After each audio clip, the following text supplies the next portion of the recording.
Hello, my name is Genesis, and today I will be talking about Pancho Villa, Dead and Alive. Before I start talking about this artwork, we need to talk about the artist and all of the steps that he went through that led to this specific painting. So, Robert Motherwell was born in Aberdeen, Washington on January 24th in 1915. He was actually the first child, and he was the first child of Robert Burns Motherwell II and Margaret Hogan Motherwell. Interesting fact, Robert Burns Motherwell II was actually the president of Wells Fargo.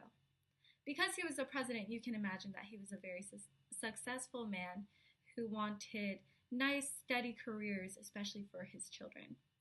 Robert Motherwell wanted to be a painter, but his father urged him to find something more steady.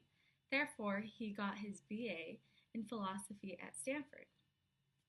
Although at some point in his life he did really want to be a painter. At the age of 20, he traveled to Europe with his father and sister, and I'm sure that this actually led to him wanting to be a painter.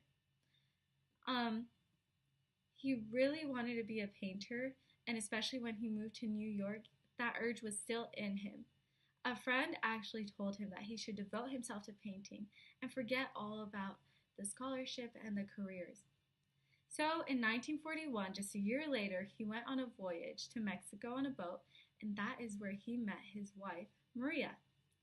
Maria introduced Motherwell to the concept of automatic drawings, and in the early 1940s, Motherwell played a significant role in laying the foundations for a new movement of abstract expressionism in the New York School.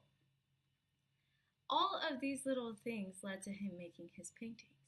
But something that is very important is that he actually spent most of his high school years in California.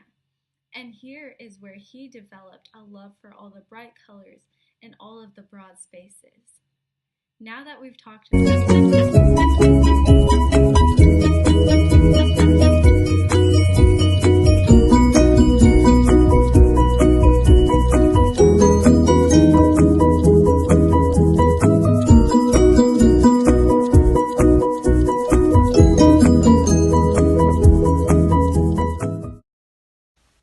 I'm going to be talking about Bradley Walker Tomlin. He was born on August 19, 1949.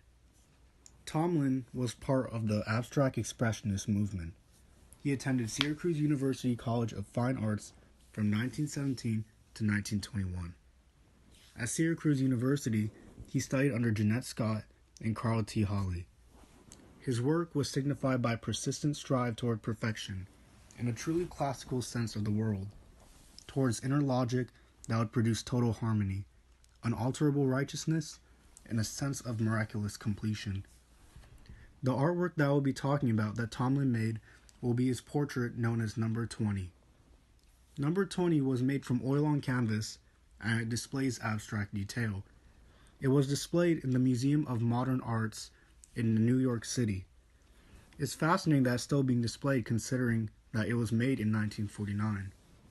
An interesting fact about number 20 is that you are able to see some letters in the alphabet in it. Some particular letters that you can see in it is the letters E, Y, and Z. A critic described these symbols as hieroglyphs that lack only the appropriate Rosetta Stone for its deciphering. Tomlin distributed his non-objective imagery evenly on the canvas, depriving the work of a traditional focal point and creating a staccato rhythm and all-over design that invites the view's glance to travel across the surface. It was only during his last 5 years of life that the goal was finally reached and his art flowered with a sure strength and authority.